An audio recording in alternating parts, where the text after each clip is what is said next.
அதாவது பழைய பிளாஸ்டிக் வியாபாரம் என்பது ஒவ்வொரு ஊரிலும் ஒவ்வொரு பகுதியிலும் நீங்க பார்க்கலாம். அந்த பழைய இரும்பு கடை அப்படின்றது வச்சிருப்பாங்க.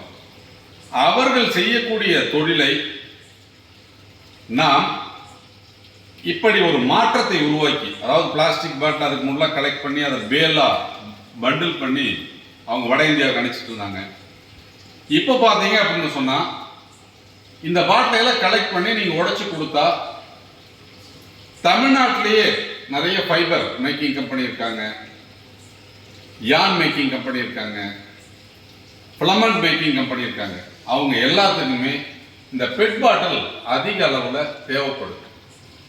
அப்போ இந்த இயந்திரத்தை வாங்கி இந்த பாட்டிலை எல்லாம் கலெக்ட் பண்ணி நீங்க உடைச்சு கொடுத்தா நமது நிறுவனம் அதை கலெக்ட் பண்ணி விற்பனை செய்து உங்களுக்கு தேவையான அந்த பேமெண்ட் எல்லாமே அவங்க கொடுத்துரும்.